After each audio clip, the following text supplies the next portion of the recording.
Voilà, t'es commis 12h34 minutes, mesdames et messieurs. Bitumbango aussi la thé. La police, toujours mis tout n'a quoi intervenir quand c'est la bateau. Comprenez bien la qualité de cette image, c'est vraiment une caméra cachée. Bomituni a toujours mis wapi, toujours mis na lemba. Bitumba entre force du progrès na ba jeune ya lemba. La jeune ya lemba balobi trop c'est trop lelo tokosa la résistance parce que la police a juste le côté la force du progrès bazo boto la bilamba la téléphone voire même na basaki amen ya bana basi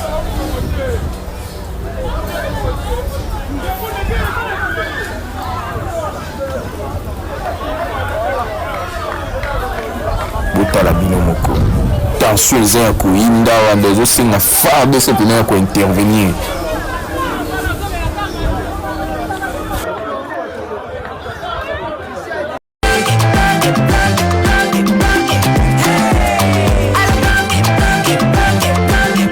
Oyoki elenge ya Congo tapelema tapelema tapelema tapelema tapelema tapelema.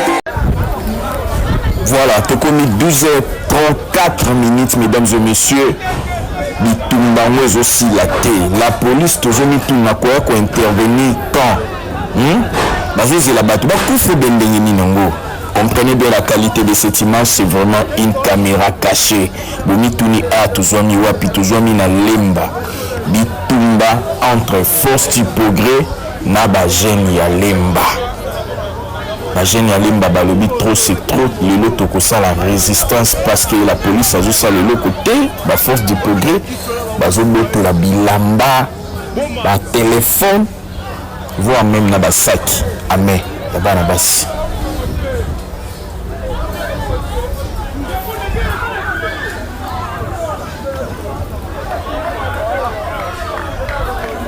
bota la bino moko tension les uns à inda ou des autres c'est une phare de cette année à intervenir.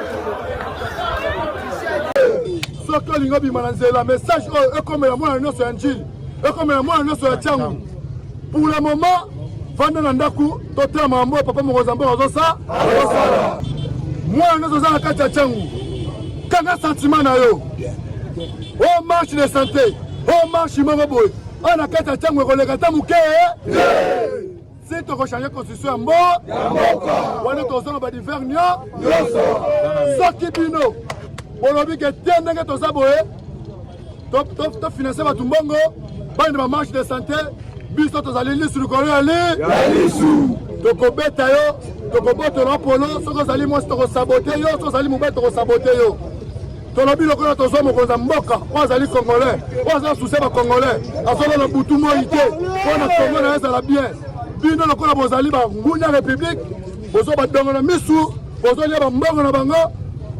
Voilà, on a bien raison sur ce point de téléphone, on a pensé à pour ça les vidéos. Mais la barabara, on coûte un habit. La barabara, on coûte un habit. Donc on dit que la barabara, la table, on a côté. Pas pour la bis, on a tous les pets pour la fatigue. L'opposition, on a qui bino te bon, on a pouvoir, on a besoin de mabino. Ah, bis, on a quatre chambres de sécurité, ça t'a mouqué. Et sécurité, ça t'a mouqué. Tu as changé la constitution, Moka, maman, c'est normal.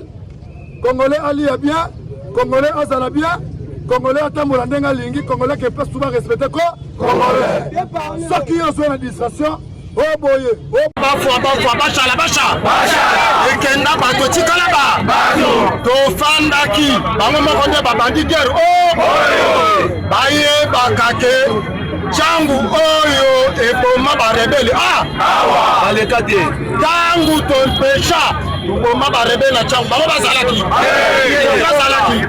baye bango tokoerasio seba parce que trop c'est trop lokola yo redi osangisi batu na yo bafazer na yo mokelke batu na yo otouche district ya changu bongama mala parce que biso sikoyo tobanda manifestation na nzela bobongama bomi se préparé parce que biso to abana changu oyo eyebi difogrete changu oyo eza terre moko bameka na baangle nyonso bakoka changu te yo redi lokola oreni bato na oyo ya piti wana kointerdire bana changu toyebi bino malamu awa opération bandi ofingi biso mpe toye kofi oye na bitumba biso mpe toye na bitumba olobi biso mpe tolo oyo koya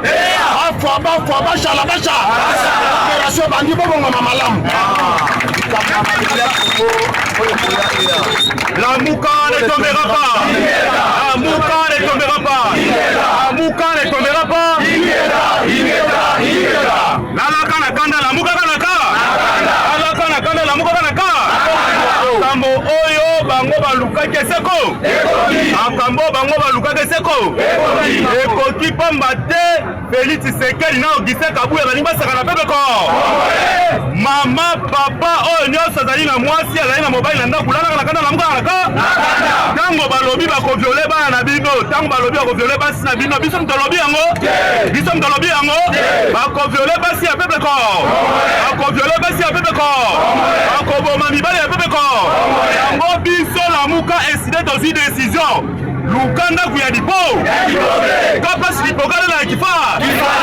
Kapa slipogala kotaka mbongo na ba. Ana mboka oye. Police salama ye. Balingi balatisa dipoge kaskete ala po. Yango wana bande kwa police o bosala ka musala na ndenge ya malamu salama ye. Okite bakosimisa bino tu. Oki basimisa bino touche. Bango bakosepela boyeto boyete. Yango biso tolobi na général. On a la République démocratique du Congo. On a la Kinshasa. L'hypocrite en lobby. Est-ce que vous l'avez dit, Bango? Biso te répliqué la combo et peuple corps. Combo et peuple corps. Biso te pose à la barre. Oki Bazali, Mibali, Bayanaba. Tumba Yababa, les Soukarapi. Tumba Yababa, les Soukarapi. Biso na Bango, rendez-vous n'allumé. Voilà, chers dames et messieurs, comme on avait annoncé de partout, aujourd'hui on devrait débarquer dans la ville de Kinshasa, capitale de la République démocratique du Congo. La jeunesse éveillée, la jeunesse patriotique, les jeunes du parti au pouvoir, l'UDPS, eh bien, eux, ils sont dans la branche de la force du progrès, les soldats de leur parti. Alors, ils font leur boulot qui dépasse la grandeur de leur parti. Ils voient maintenant la grandeur de leur pays. Et aujourd'hui, je suis à Tchangou, avec celui qui a tenu tout Tchangou dans sa poche, le fédéral Blondier là, avec les combattants qui sont là, mesdames et messieurs, Ndenge Bozomo na TV za radio te, parce que a déploiement c'est les médecins à Maluku. Yango na kuta ina bureau restreint wa tikale na bango a boyebi place moko ndazali ba dinosaure bazali ba loup bazali ba panthère bazali ba guépard bazali nde ba tikala ki wana parce que indice visibilité zambala et panzani déjà de partout. Voilà, il devait faire un message aux hiérarchies à partir ils attendent voir pour qu'ils va comprendre que non mbela et komi na matoi ya bakonzi oyo bazo gérer toute une jeunesse motivée. Voilà, les cordons fédéral tout Tchangou na poche Maloba na mboka na yo. France du Congo, viva! France du Congo, viva! France du Congo, viva! Et les droits, zéro corruption, et le d'abord, développement, Fachidel, Simona, Diki Rouch, Ingerga, Taboulibele, Merci. Abandeko nyonso bazola na biso au Fédération Tchangou. Président fédéral Blondi Kisala, pour la Sindi Fédération de Sacha, les autres acquis d'activité, na président de Bissot Antibal, pour Sénat qui a que les mausolées, peut faire pression qui sait, il sait qu'il Tchang le baguette pour la tête, pour ça toujours si manaï pour la Kende, à son activité, Oyo et les carapons à Rosamoli, moi papa Etienne qui sait qu'il. Mais, l'autre qui ordre, ou c'est pas ma conzi. Moi, tout ça, on a ndenge biso, exact. Pour biso, tu respecteras hiérarchie.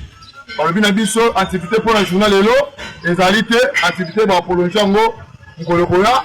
Et moi, on a fait Simbela, tous les cordons, ça n'a Tchango. Tous les cordons comme un mausolée. Tous les cordons, ça dit pas sinon, pour ma recevoir dans la suite, pour n'a pas la liste sur le Koya, la liste. Donc, ça va m'envoyer. Dans le moment où biso, tu as motivé.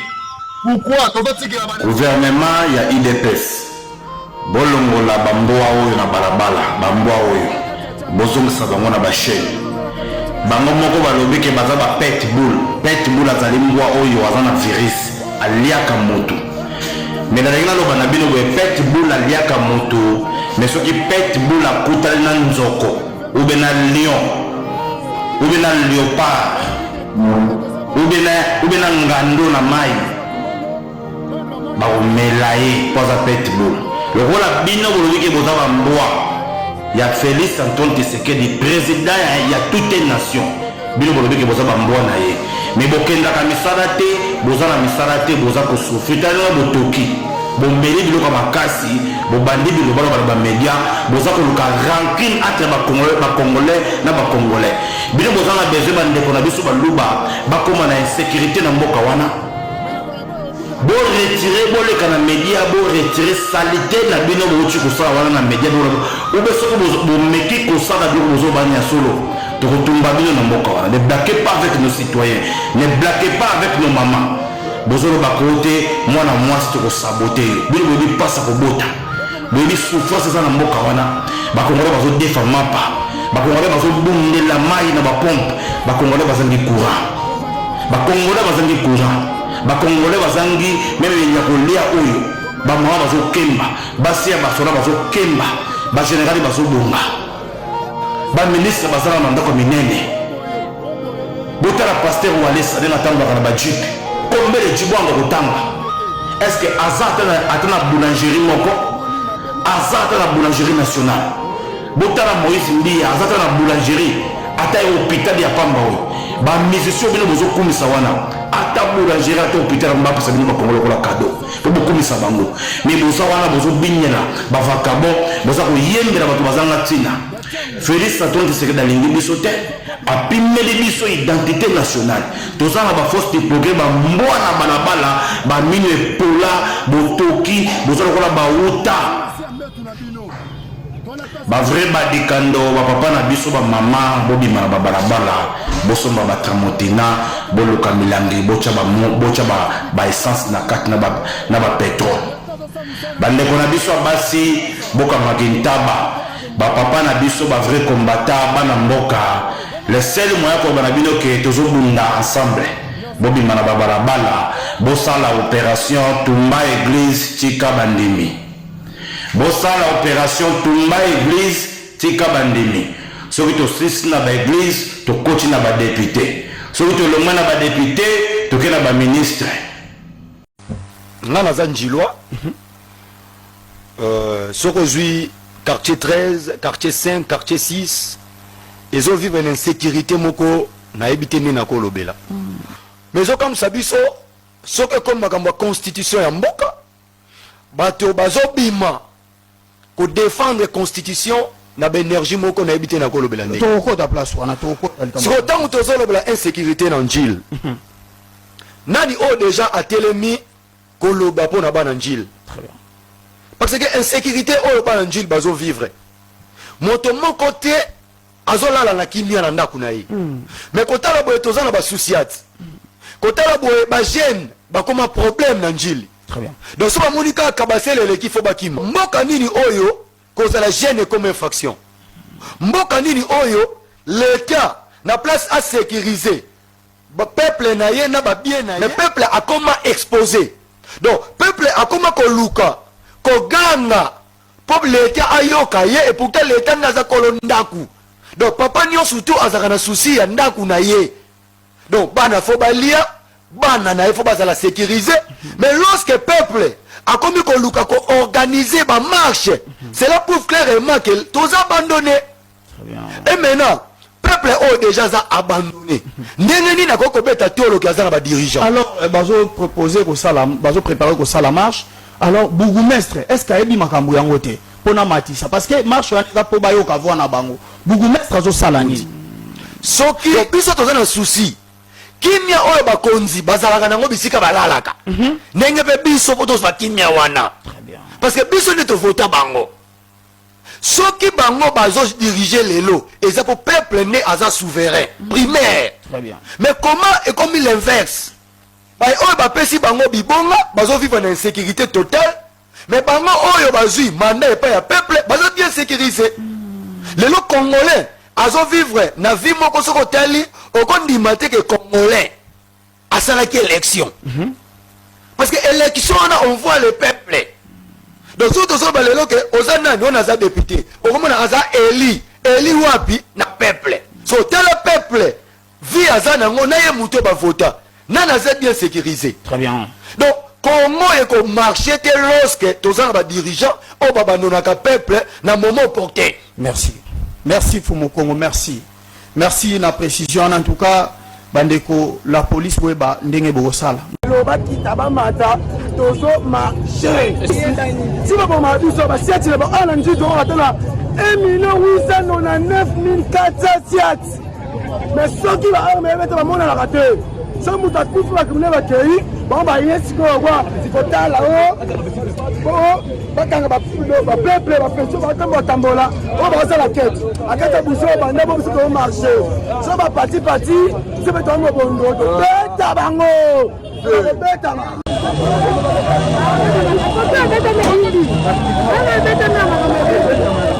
les gens comme ça c'est la marche pacifique. De marché pour mettre un dimanche qui a pour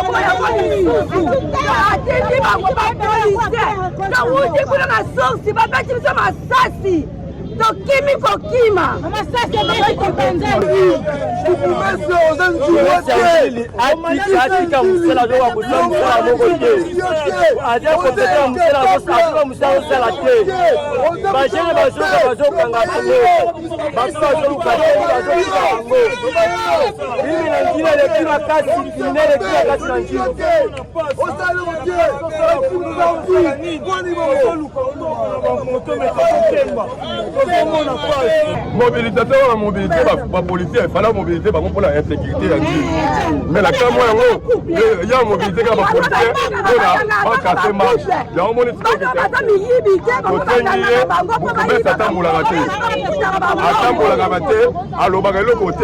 jamais être un dealer mutamayele yate basali complicité hier basaki hier lobby basaki hier Germain Chabani na gouverneur sa ville nani Bumba avec combien de basali que les noms qui sont la maté pas de problème quand même moto donc c'est la 13 c'est pas les bêtises c'est pas les bêtises c'est pas pour ça si vous voulez mais sécurité c'est les coups